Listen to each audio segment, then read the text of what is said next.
This conference will now be recorded. All right, awesome. So today I'll be discussing Captain Alexander McDougall and the famous ships he designed and built in the Great Lakes known as the Whalebacks.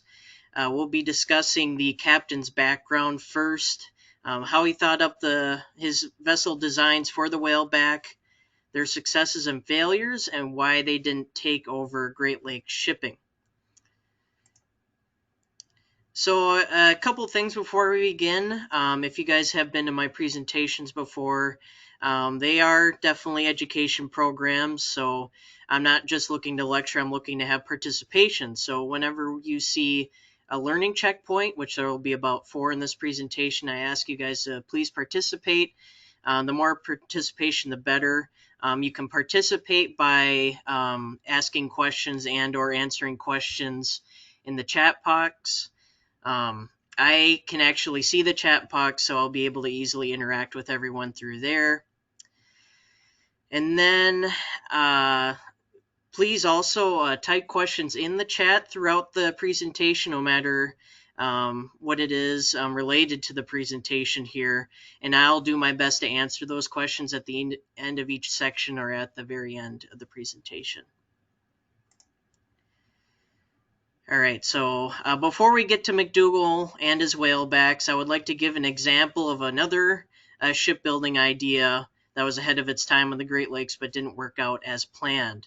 I don't know if you guys have ever seen this tug and barge combination on the Great Lakes, but it's known as the Presque Isle. It's the only 1,000-foot tug and barge on the Great Lakes.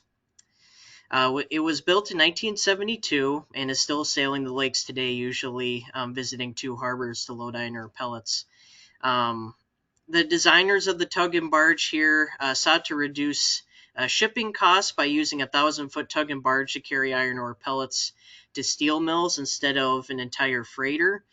The idea was to use a tug, which is at the back here, so that less crew members were needed. Only 14 crew members would have been required by the U.S. Coast Guard to operate it, down from the usual 20 to 30 on larger ships. Unfortunately, the tug was determined to be unseaworthy by itself, and you can actually see a photo of what it looked like by itself. It didn't look very stable, and it wasn't sailing on its own, so the Coast Guard didn't allow those 14, just 14. They had to have more crew on there. Um, but despite that fact, the Presque Isle was a very useful carrier and still used to this day. And it's helped, the design of it has been used in other tug barge systems that are slightly smaller. All right, so before we get into McDougall's past here, here are some definitions to know for this first section that I'll be asking about. At the end of the section, I'll be asking you all to give examples of how McDougall fit the characteristics listed here, which he used as his background to help him design and build the whalebacks. So first we have pioneer. A lot of these terms are pretty simple, but I have the definitions here just in case anyone's not super familiar. Pioneer is the first one, a person or group that originates or helps open up a new line of thought or activity or a new method or technological development. Then entrepreneur, one who organizes, manages, and assumes the risk of business or enterprise. Engineer, a person who is trained in or follows as a profession a branch of engineering. Or mariner, a person who navigates or assists in navigating a ship. So that would be the easiest one. And then this photo on the left, this is a famous photo of the officials of the American Steel Barge Company, which was the company that was in charge of building the whalebacks, and McDougall is on the far right there. All right, so to start off, Alexander McDougall was born on March 16th, 1845, on the Isle of Islay off the western coast of Scotland, which you can see there in those Google Maps screenshots. He was the eldest in a family of 5, which included 2 brothers and 3 sisters. At that time, most people on the island were poor, including McDougall's family, and the poor on the island were oppressed by wealthy landowners who owned most of the island. This was the reason why McDougall's family booked passage across the Atlantic to Canada in 1854 and hoping to find better opportunities in North America. And then the photo on the right there is the city of Port Ellen, which is where McDougall grew up, and it actually looks a lot similar to when it did when he was there in the 1840s and 50s. McDougall and his family eventually settled in Nottawa, Ontario, not far from Collingwood on Lake Huron, which you can see there in that screenshot. For those not familiar, this is the very eastern side of Lake Huron on the Canadian side in what's known as Georgian Bay. They actually ended up living near other Scottish immigrants. They were some of the first Europeans to settle that area. In his autobiography, McDougall describes this chapter of his life as pioneering in Canada, suggesting that they were breaking new ground in the wilderness there. Unfortunately, his father died in a sawmill accident not long after they settled in the area. So this forced McDougall, being the eldest, to find extra income to support his mother and siblings. He made money any way he could, from cutting wood for neighbors to catching fish to sell to travelers on boats in nearby Collingwood in the port there. At the age of 16, he apprenticed to a blacksmith, giving him some iron and steel working experience, which he would use later in life while designing and building the Whalebacks. And then in 1861, at the age of 16, he began his famous maritime career in the Great Lakes. He would become one of the most well-known captains around the lakes for most of his life. And at this point in time, he kind of describes in his autobiography as he ran away from home to make more money, and he got on the cargo steamer Edith, which is shown on the left there, to begin sailing out of Collingwood. And he would actually travel between Chicago and Collingwood with grain for a few years. The photo on the right there shows what the port of Collingwood would have looked like in the 1860s when he began sailing. And there's one of the first grain elevators, which his ship would have delivered to. He took to sailing naturally because of his youth on the Isle of Islay off Scotland, so he quickly moved up from deckhand to wheelsman at the time.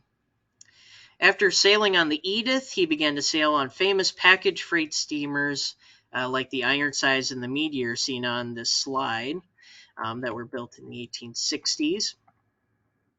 And it was on these vessels that he quickly became an officer, a few steps under captain. He frequently visited Lake Superior ports, which had recently been open to shipping when the Soo Locks opened up in 1855. At the time, he transported immigrants and passengers outbound to isolated areas on Lake Superior. They would then load barrels of iron ore, copper, and other cargo to be taken down to the lower lakes destinations. This was an especially busy time for iron ore and copper due to the U.S. Civil War that was being fought to the south, so there was a great demand for iron ore and copper to make weapons. He visited various primitive harbors across the lake at the time, being often one of the first people to frequently visit them. He even delivered passengers and immigrants to the area now known as Duluth, where I'm located, before a harbor city even existed here.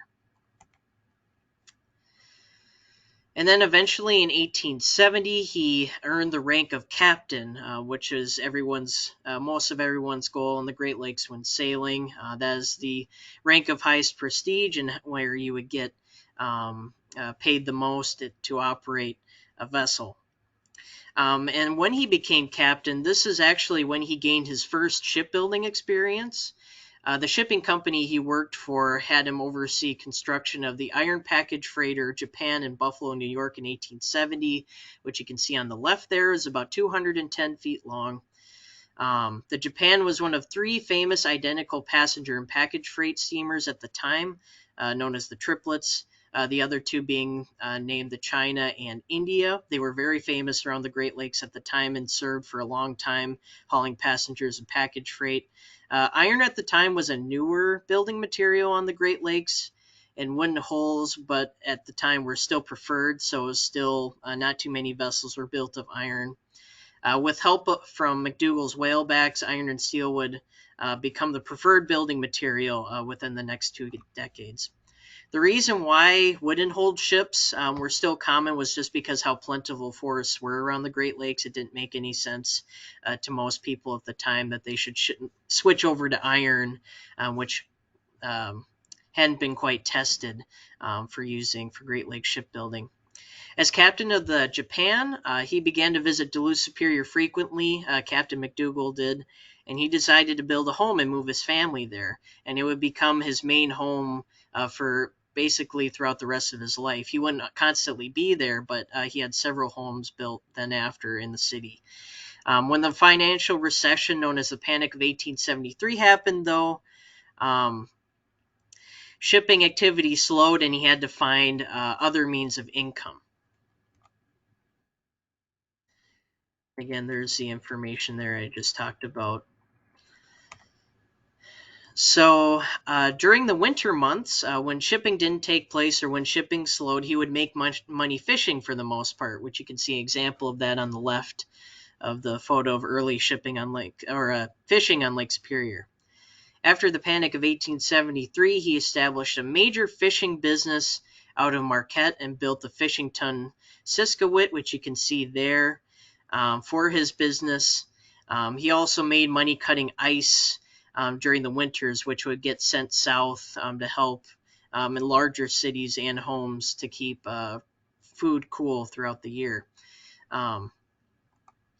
And that is how he made his money outside of the shipping industry when times were rough for shipping there. By the late 1870s, shipping was picking up again on the Great Lakes. In 1880, he was asked by his friend Captain Thomas Wilson to lead construction efforts for a new bulk freight steamer and barge he wanted to build for his fleet. And he directed the building of the steamer Hiawatha, which is seen on the left there, one of the largest steamers on the lakes at the time at 234 feet. While being captain of the Hiawatha, McDougall noticed how poor the unloading process was at various ports. At the time, crews were kind of forced to unload their own vessels, which was very inefficient. So he had the idea of establishing a business to help unload vessels specifically. And he began the business where he hired workers to help unload vessels at various ports. And eventually it became so efficient he gained a great reputation among ship owners for his reliable service around the Great Lakes. And that's how one of the main ways he got his name around before he built and advertised his whalebacks. So now we're at the first learning checkpoint for the program. So again, what I'm going to ask you guys to do, use the chat box, is to give me examples from this first section of how McDougall fit these different characteristics. So first, how was McDougall a pioneer from the examples I gave? And I'll give you guys a minute or two if you could use the chat box to answer that question from what I talked about. And the definition for pioneer is there in case you forget specifically what that is.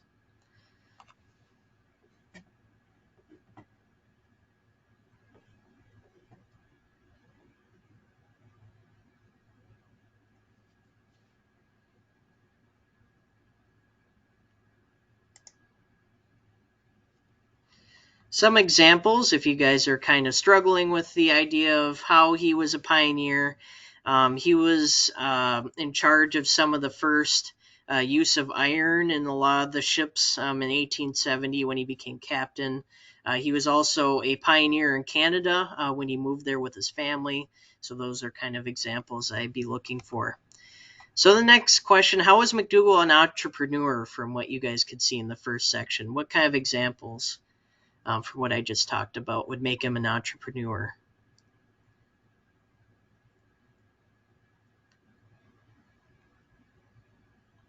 Open new ports, yep. Not just as an entrepreneur, but also as a pioneer too. Yeah, that's a great example, Tom. Thank you.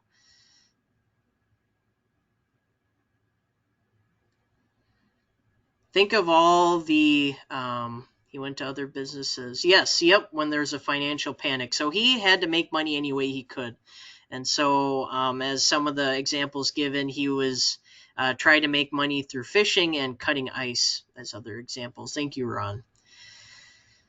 All right, the next one. How was McDougall an engineer from the examples that were given in his background?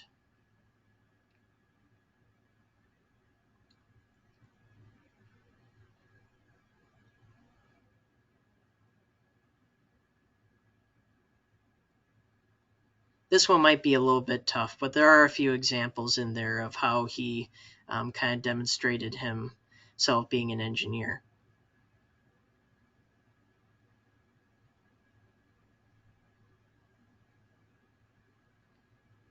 That is true. Yep, he would introduce the whaleback design. What I was kind of looking for was anything related to helping with the shipbuilding. He was also that stevedoring business. I guess he kind of had the idea of making that company to help make unloading easier at ports, which he specifically came up with that idea as a way to make things more efficient. And then how was McDougall a mariner? This was be the easiest one as an example of how he was a mariner in his past.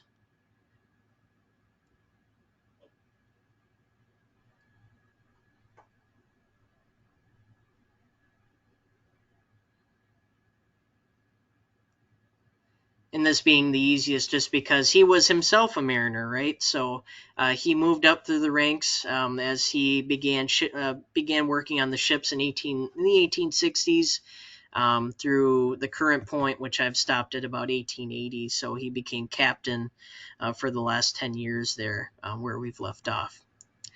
Alrighty, any questions so far on McDougall's past? And I'll give you guys a second in case anyone had any questions so far.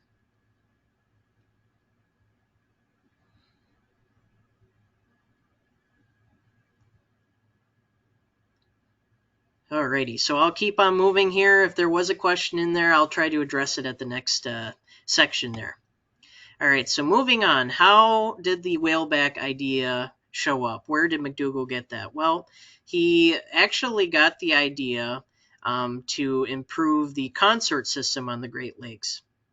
According to his autobiography, he claims that he came up with the idea for the whaleback while being captain of the steamer Hiawatha, which he helped build, which had a consort barge called the Minnehaha. At the time, the consort system was very popular in the Great Lakes. Since wooden vessels were limited to a certain size because of the material and the state of the canals, and the lakes weren't very much dredged at the time, it became popular for steamers to tow one or more barges behind them, usually sailing vessels that were retrofitted for this purpose, so that more cargo could be carried per trip. And some of the advantages of this system were that more cargo could be carried per trip, and there were less crew required as a result, since the barges themselves were unpowered, so you could save money that way. But there were some disadvantages to this system, which included slower speed. It took forever for a steamer and several barges to get where they were going and back, so they would actually have less trips during the year. And underpowered barges were hard to control in storms. There are various shipwrecks, a good portion of which were these barges that were towed behind steamers. McDougall claimed he came up with the idea for a whaleback for an improved consort barge, as he watched the barge Minnehaha move back and forth on the tow line behind the Hiawatha. Barges would rarely go in straight lines because they weren't necessarily designed to be towed at the time. And the photo on the right there demonstrated the consort system with the steamer Charles Bradley, which was towing several barges behind it as it was going through the Duluth Ship Canal in the early 1900s. And this is what he intended straight from his autobiography, as he describes where it came from. So, quote, "I thought out a plan to build an iron boat cheaper than wooden vessels. I first made plans and models for a boat with a flat bottom designed to carry the greatest cargo on the least water, with a rounded top so that water could not stay on board, with a spoon-shaped bow to best follow the line of strain, with turrets on deck for passage into the interior." So that's the idea that he came up with. And these are his first patents that he came up with when he came up with his idea to design the whaleback. He would later receive another 42 U.S. patents for other techniques and designs he created for the shipping industry after he built his whalebacks and during that era. So first shown on the left there, That was his first patent that he received in 1881, and he simply called it towboat since he was improving the tow barges of the day. He designed his barge to not need crewmen on board, which was revolutionary at the time, and unheard of. The patent on the right there, he acquired in 1882 and included more practical improvements to his design, including the requirement of a small crew to help steer the ship. And here's a cross section of what he intended for his whaleback. You can see what he talked about in the last slide, which is the rounded top and the flat bottom for the most cargo that he could carry in the vessel. And to give you kind of an example or compare what a traditional Great Lakes cross section at the time looked like, it was very different. And also from this photo, you can see one of the earlier whaleback barges being brought to an ore dock. And you can see at the front there that spoon shape he was talking about, which would help the barge just sail in a straight line. And you can see that front turret there, which would allow crew members into the hold. So it's a very interesting looking ship, very different for the time. So after looking at these photos and diagrams, if you're still wondering where the whaleback nickname came from, this is kind of show where exactly it came from. After receiving his first patents, Captain McDougall took his designs to various shipping concerns as businessmen around the Great Lakes, hoping someone would help fund the building of these ships. And it was at this point that the whaleback nickname was created. On the left there, you can see the similarities between the kind of the back of the whale and an actual whaleback there. And these nicknames came from the people that he showed his designs to. They are also described as pigs, which he didn't necessarily like. On the right there, you can see that a whaleback kind of looks like a pig snout. And it wasn't too flattering of a nickname, but I guess he didn't mind too much. But because the designs are so revolutionary and different, very few people took up his idea, and it actually took 7 years for him to raise enough money to actually build his first whaleback. So a lot of time passed from when he actually came up from the design. And so next I'll be talking about the first whaleback that he built, Barge 101, which all these photos are going to show here. The Whaleback 101 was constructed here in Duluth, Minnesota, and launched on June 22nd, 1888. And it followed the designs that he created in those patents. And there it is being launched on the left there into Duluth Harbor. And the next photo here on the deck, which I love this photo showing the close-up of what the deck looked like. You can see the rounded deck again from his designs, which kept water from staying on deck to easily slide off. The next were the turrets at the bow and stern, which allowed the crew access into the cargo hold, and it helped protect equipment from waves, since the whalebacks were kind of designed to sit low in the water. They would be exposed to waves all the time. And the last main feature is the single-piece steel hatch covers, which are actually the first of their kind on the Great Lakes at the time. They were supposed to be small, but the reason why single-piece steel hatch covers were designed just for the whalebacks was, again, because of how water would be frequently on deck, so they needed hatch covers that could seal the hull. At the time, most hatch covers were wooden and covered in tarps, so they weren't necessarily designed to constantly having water going around on deck. And then after he built several barges, he designed a steamer to pull the barges on the Great Lakes. And this is one of those steamers. Using the same hull form he used for the barges, he placed a pilot house and cabins on top of 3 turrets at the stern. The steam engine, which was very tall, partially occupied the middle turret, which you can see here in this photo. There's the middle one. That's where the engine would be. And the other two turrets provided the crew access to the engine room and boiler room. Although traditional Great Lakes steamers had their pilot house at the bow at the time, the Whaleback pilot house was placed at the stern here at the back, since whalebacks tended to plow through the waves. If there was a pilot house up here, it would constantly be damaged and or washed by waves, so they needed to have the pilot house at the back. Despite this, there were later attempts to move the pilot house closer to the bow, like traditional Great Lakes freighters. McDougall's first whaleback steamer, the Colgate Hoyt, was launched on June 9th of 1890. So throughout the history of the company that built these, American Steel Barge Company, they would build both barges and steamers to help tow them. Again, at the back there. And then this is a photo of what McDougall intended with his barges and steamers in the consort system. This photo specifically shows the whaleback steamer John Erickson pulling the whaleback barge Alexander Holly, and this is what mariners would see across the Great Lakes.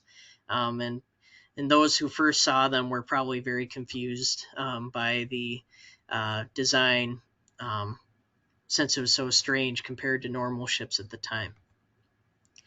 So another learning checkpoint, I just have a quick multiple choice question and another question there. So what was the advantage of the consort system on the Great Lakes that we just talked about with the options there? Is it A, the towing steamer and barges moved slower, so trips took longer? B, crews were smaller on barges, so money was saved. Barges were vulnerable in bad weather, or D, A, and C? What is the answer? And again, you guys can use the chat box there to answer the question from what we talked about. Think about the advantages and disadvantages you'd have with barges. All right, thank you, BJ. Yes, B is the answer there. Crews were smaller on barges, so money was saved. The other two options there were actually disadvantages of the consort system. All right, next for number 2, name 4 unique design characteristics for McDougall's Whaleback that we talked about. Think about in the photo what was unique to McDougall's Whaleback design that we talked about. Again, go ahead and use the chat box there.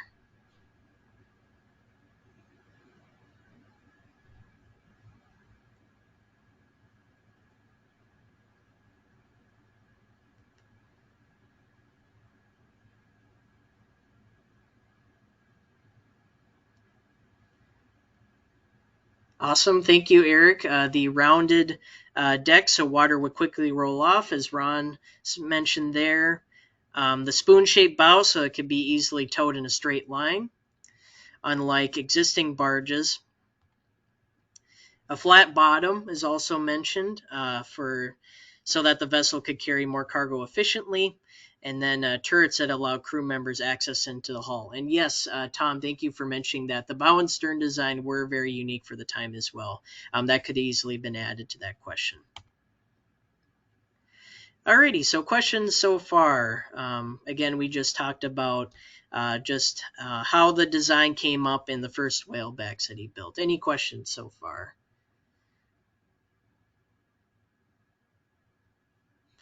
All right, cool. I'm just going to keep moving on here to the next section.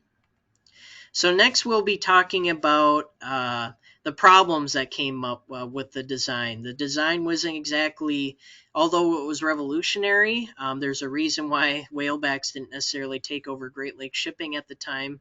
So a little background on that. With the success of McDougall's first whaleback, Barge 101, and the rising demand for iron ore, Colgate, Hoyt, and other investors partnered with McDougall to create the American Steel Barge Company, which I mentioned that name already, in late 1888 to build more whalebacks for operation.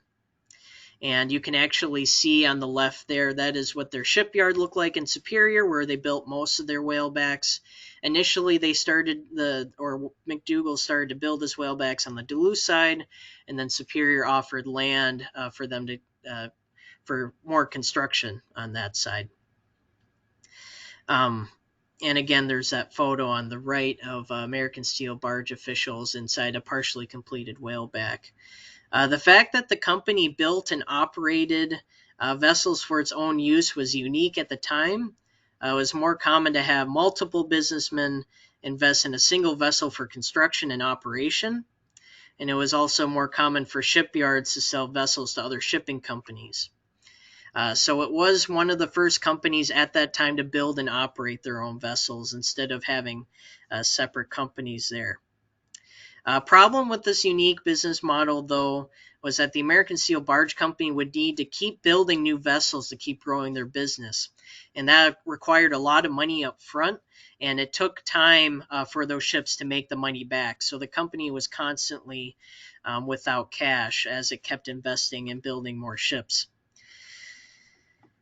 All right, next here. So for the next kind of learning checkpoint, I'm going to be asking you guys, or taking you through a scenario that'll ask you to make some choices and kind of back up your decisions. So I would all like you to pretend for a second that you're a Great Lakes Company official like Samuel Mather, depicted here on the slide. And you're trying to buy a ship to haul iron ore in the Great Lakes in the 1890s. On the next slide, I'll be asking you all to participate in a scenario. So here are some things to keep in mind while going through this. A goal, obviously, is you're trying to make as much money as possible, which means you want to be carrying the most amount of cargo over time. So you're trying to carry as much iron ore as you can to make the most money. So you're going to choose between the two choices I give you for hauling iron ore, and state why you chose it in the chat box if you can. And if you want to just state which choice too in the chat box, that would be great. And then again, when you're making your choice, just pay close attention to the list of statistics below each option. All right, so which would you choose and why? So choice number one, you can choose a traditional Great Lakes ship, the Maritana, which was built in 1892. It was about 340 feet long. It could carry about 4,800 tons of cargo at a time. Or you could use a whaleback steamer and barge, which was the Pathfinder here, and the barge that would go along with it, the Sagamore. And combined, those two vessels would have about 7,000 tons of cargo. So the steamer and barge would carry more per trip than the Maritana. So again, use the chat box. Which do you choose, choice 1 or 2, to carry your cargo, and why?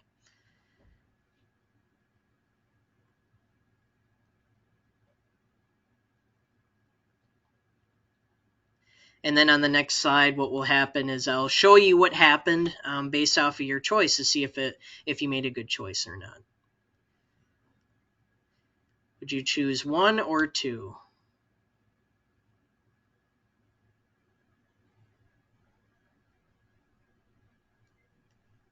Okay, number 1, BJ, thank you for the answer there. That's a good reason. It is true that the singular steamer is safer to operate on than the barge, and it is faster, so that could be a reason why you would choose number 1. Any other? Number 2, I can haul more cargo. Awesome, Ron, thank you.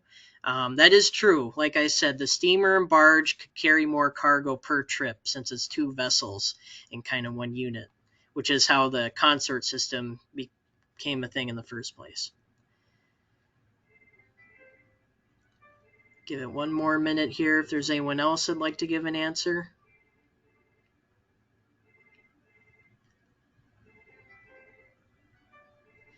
All right, so again on the next slide here, I'm going to show you guys based off of your choice, number 1 or number 2, how you did.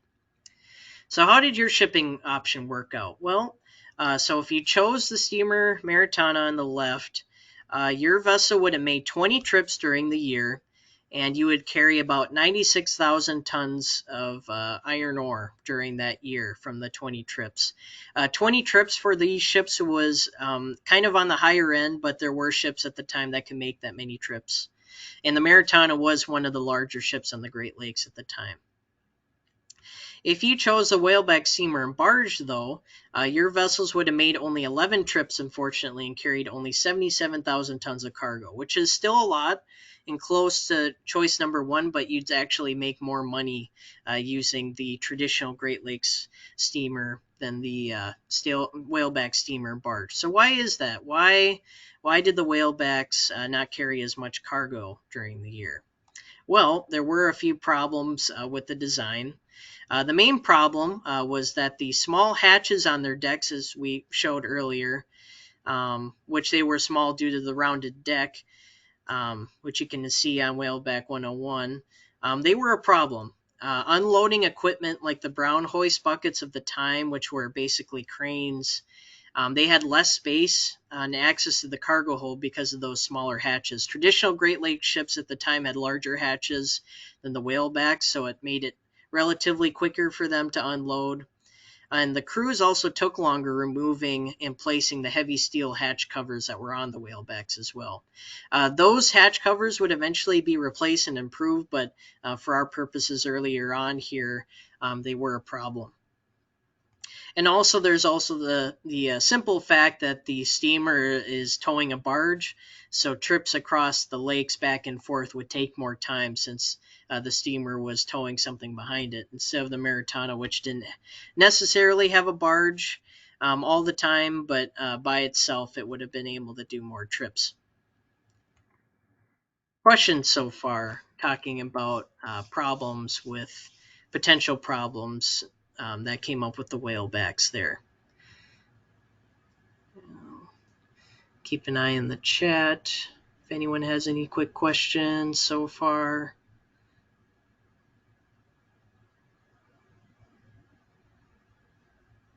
Alrighty, awesome. I will move on to the next section there. So in 1891, McDougall applied for a patent for a whaleback passenger ship, which is the famous ship depicted here, the Christopher Columbus, which was built by the American Steel Barge Company in 1892, launched that year.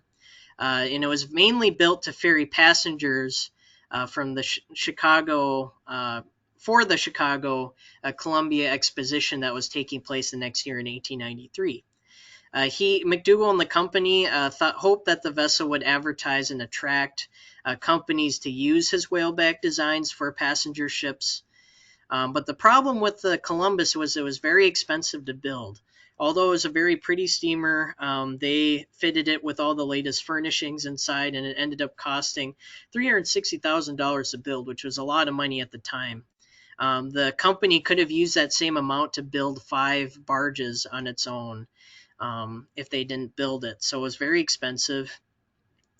And another problem came up the next year when they were trying to sell the vessel and attract buyers. The Panic of 1893, which would be a recession, happened the next year, so buyers weren't interested at the time. So the company was forced not just only to build it, but to operate for several years after. So it was just a lot of money that they had to spend on this one vessel to operate. Despite the fact that they weren't able to sell the vessel off until the early 1900s, the Columbus actually operated until 1931. So it was a popular ship for passengers. It just, the idea never took off for various reasons for his design, unfortunately. But it was a very famous ship for a long time, the only whaleback passenger vessel that was built. So this is about the time when Rockefeller steps in to help the company. So by the start of 1893, the American Steel Barge Company was short of money to keep building vessels, so they were kind of financially in trouble there. This was caused by their flawed business plan that we talked about earlier, which involved them building and operating their own vessels. Again, that took a lot of money up front to build ships and then only make money after you build them as they're operating. So they were constantly behind on having extra cash on hand. Also, as we just talked about, the passenger steamer Christopher Columbus was very expensive to build, so that was a problem. So investor John D. Rockefeller on the left, he'd been an investor in the company since the beginning. He was one of the richest industrialists in the country at the time. He mortgaged $4 million to the company to help keep it running. But this was kind of a common tactic of his with other companies where by mortgaging money to help the company keep going, he would gain control if it ever went into bankruptcy. And so this was just before the panic of 1893. So unfortunately, when the financial crisis hit that May, the recession that happened, which at the time would be called a panic, the American Steel Barge Company ends up going into bankruptcy due to slow shipping on the lakes and the loss of money with cargoes there. And this allowed Rockefeller to take control, unfortunately, and McDougall was slowly pushed out of the business because of this. So he writes in his autobiography how angry he was at the time with all this happening, and how he lost a lot of money because of this financial recession, and the fact that Rockefeller and his business associates took over the company to keep shipbuilding. So after Rockefeller took control, this is when the last whalebacks were built. And there weren't too many built after the panic of 1893.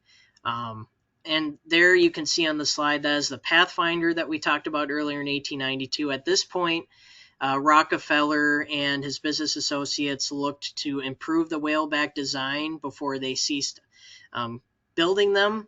After the Pathfinder came the Frank Rockefeller, which is today's Meteor Museum ship. It was longer than the original whaleback design at 380 feet and had more capacity. And then came the John Ericsson in 1896, which is even longer with more capacity, so it can make more money hauling cargoes. And then finally the Last Whaleback, which was more of a mix of whaleback design and traditional design with that bow that's different and the front pilot house there. So Rockefeller and his business associates at the time tried to make the whalebacks a little bit closer to traditional design to attract business, and they were made longer so that they could carry more cargo. But at this point in the late 1890s, the whaleback design was stretched as far as it could go lengthwise. So after that, they weren't built anymore, basically because of that reason and the other problems that we mentioned earlier. So what happened to the whalebacks? Well, from 1888 through 1898, there were about a total of 44 built, about 26 barges and 17 steamers, and of course the Christopher Columbus. And most of these whalebacks were merged into the U.S. Steel fleet in 1901 when that massive fleet was created. It was the largest fleet in the world at the time, and it was mainly used to haul iron ore for between the mines and U.S. Steel's mills throughout the Great Lakes. And making money for the company wasn't as much of an issue with independent shippers, since they were looking to control costs. So they stayed useful for quite a while after they were built. Most of the smaller whalebacks, however, ended up being moved to the East Coast. They weren't useful anymore. They weren't efficient because of how small they were. They couldn't carry much cargo. By 1905, where various of those smaller whalebacks were lost in accidents and wrecks and storms. After modifications through time, most of the larger whalebacks were kept in the U.S. Steel fleet until the late 1920s, and then eventually a lot of them went to be used for other cargoes after that. So a bunch of them did stay useful for quite a long time. And then where did McDougall end up after his time in the American Steel Barge Company? Well, he did lose a lot of money due to what happened in 1893 and after. But he did have enough money to keep pursuing other businesses. He eventually ended up returning to shipbuilding in the 19-teens in 1915. He would build several canal and ocean-going vessels at a new shipyard here in Duluth. He was eventually awarded 34 American patents, as we discussed before he died in 1923 at the age of 78. So he kept up his creative side in trying to improve shipping on the Great Lakes, even though he was no longer building the whalebacks. And his house is, you can actually still see his house in Duluth today. So that's pretty cool, where he lived when he died. So this is kind of what happened to the last of the whalebacks here. There we have the John Ericsson, which operated until the 1960s. They were going to try to save it. It was a Canadian ship at the time. They were going to try to save it as a museum. but plans never materialized and it was scrapped in 1967. It was very useful carrying grain at the very end of its life, along with the Alexander Hawley barge that was built as its consort. That one was also scrapped by 1965. And then the Meteor, as a lot of people know, was the last whaleback operating. In the 1940s, it had been converted to be a tanker, and it was used all the way up into the 1960s. But it ran aground in 1969, but thankfully it was saved and is now a museum here in Superior, Wisconsin. So you can travel up here to see it. It's very cool. It has its original engine, a lot of stuff from the 1890s, as well as the upgrades they made over the years. All right, so the very last checkpoint. After everything that has been discussed, in your opinion, do you think McDougall's whaleback vessel was a success? Why or why not? And again, you can use the chat for this answer. There's a lot that goes into it, into answering it. Think about the perspective. How long were they used for? Did it become the dominant shipping design, and was it useful? In your opinion, do you think it was a success? Why or why not? And it could be simple reasons as why you think so. And there are no wrong answers here also.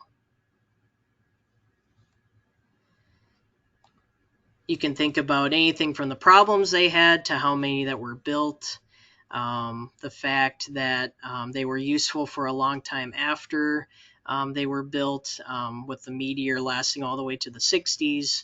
What do you guys think? Was McDougall's whaleback design a success? Why or why not?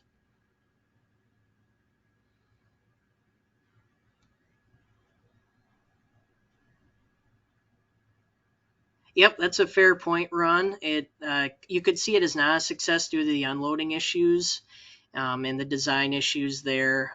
They weren't able to carry as much cargo. But BJ, yeah, that's a good point too. Advanced new ideas for shipping. Um, yep, and that's a good point, Jeff. Thank you. It would be a success if you consider how it challenged Great Lakes shipping design there. Um, Yeah, and that's true, Eric. Thank you. Yep. Although there were some successes, it was uh, the design was surpassed by larger ships. Another important thing that I forgot to mention earlier in the presentation is that McDougall came up with his idea in 1881, and iron ore was not the biggest cargo to be shipped at the time. So by the time he actually got to build his design, it was already slightly outdated. So I make the argument there that it was a successful design. It was just built too late to really take off like the way McDougall wanted. So that's another important point. So awesome. Well, thank you guys for participating there. That was kind of a hard question to answer with a lot of information. So what? Who cares about the whalebacks? Why are they interesting besides the fact that they look really cool, I think, personally? Either way, McDougall ships were important carriers on the Great Lakes at the time, and they were critical for America's industrial development. They carried so much cargo that was created or that helped create steel for the railroads, for skyscrapers, for transportation. They were really important, even if they didn't take off as an idea for hauling cargoes at the time. And like what was mentioned there, design features were ahead of their time. So the single piece steel hatch covers, which would eventually take over. All Great Lakes ships today have steel single piece hatch covers, and the stern pilot houses are also used in all Great Lakes ships today. And then finally, in a way, their failure helped to form the modern and efficient Great Lakes ships we have today. So, alrighty. Any last minute questions before we end the presentation today? Feel free to ask any quick. I'll probably have Sarah jump in here so she can do her last minute spiel. So feel free to ask any questions while she's doing that. And here are my sources. Went through a lot of different books. It was a great presentation put together. So thank you guys.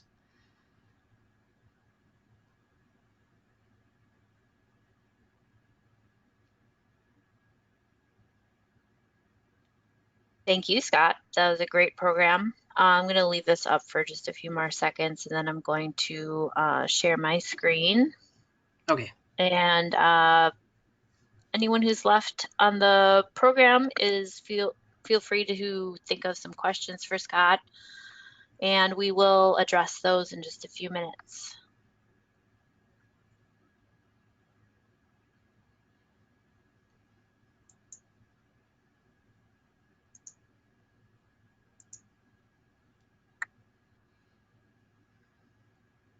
All right, I just wanted to give everyone an update on our respective visitor centers. The Lake Superior Maritime Visitor Center in Duluth is open Thursday through Monday from 10 a.m. until 4:30 p.m.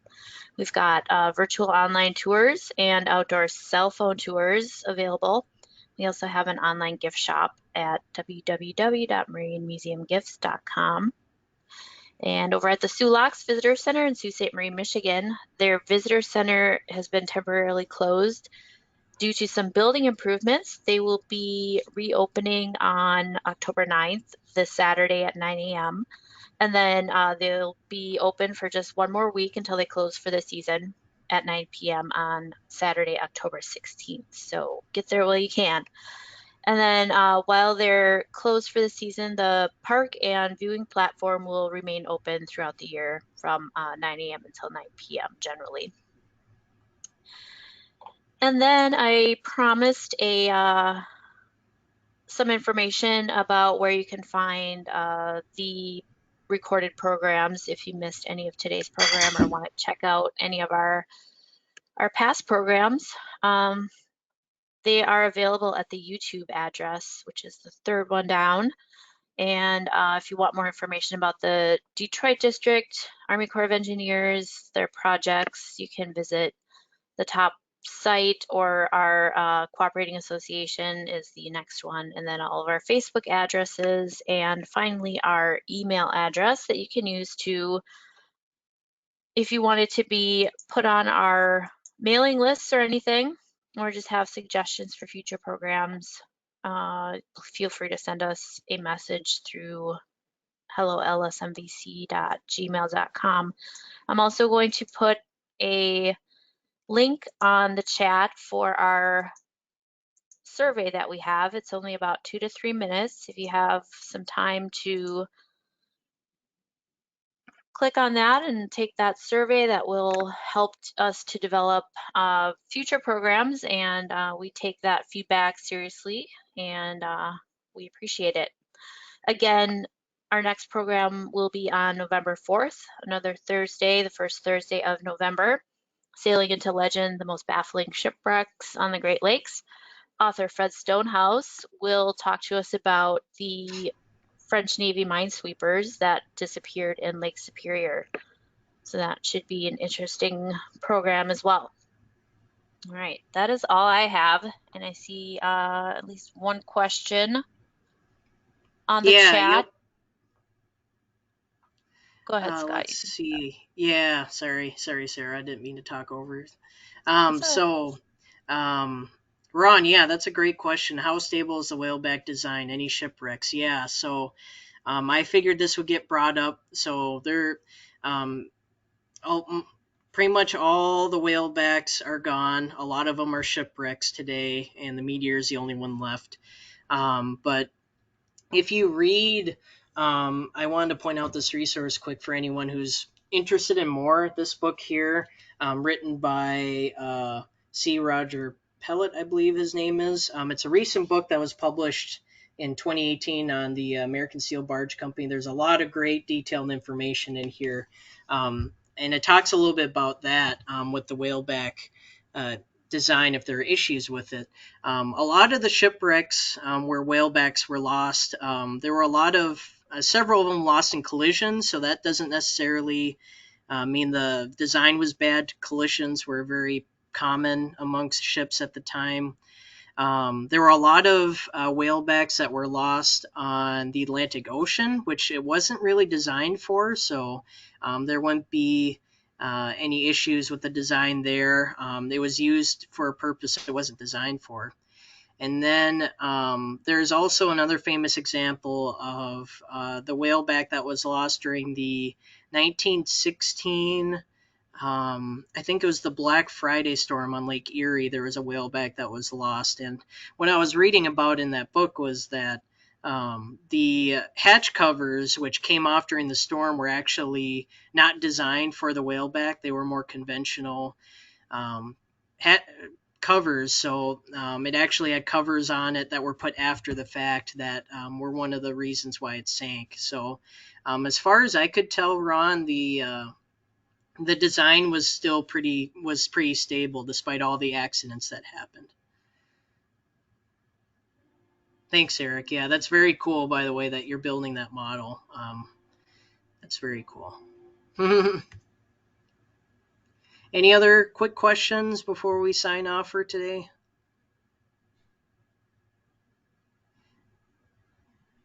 How did other shipbuilders? Yes, Sarah, that's a good point.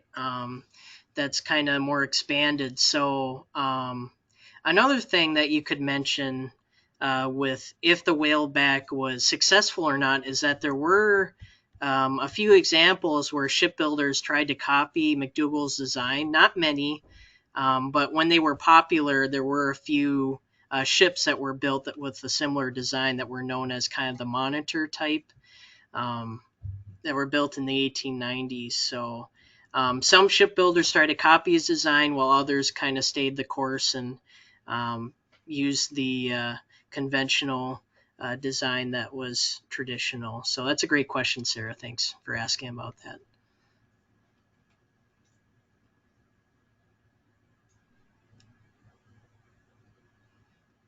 Yep, you guys are welcome. Thank you for participating and made it for a way more interesting presentation when I get lots of participation.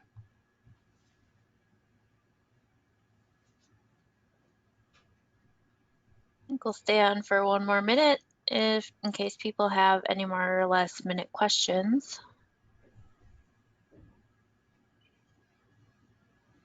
One way.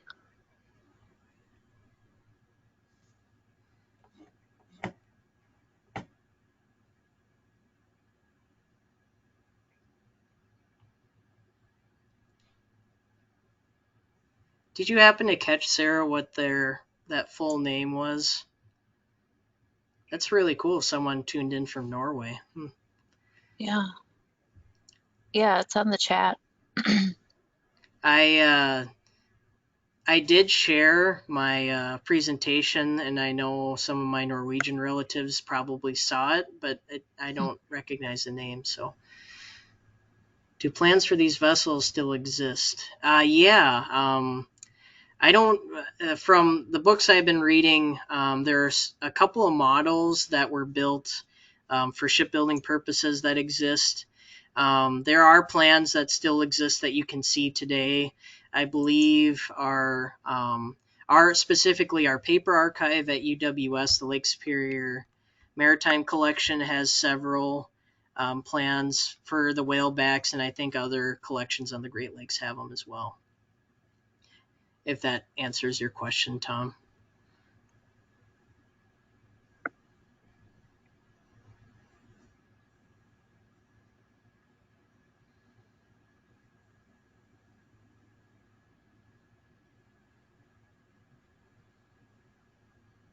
All right, I think we're coming to the end here. So we will end the program, and we hope to see everyone next month on November 4th at 11 a.m. Central, 12:30 p.m. Eastern for the shipwreck program by Fred Stonehouse. All right. Yeah, someone mentioned that Bowling Green State University has plans on their website for whaleback vessels. So you might want to check that out too. All right. Thank you again, everyone. Stay safe and hope to see you next month.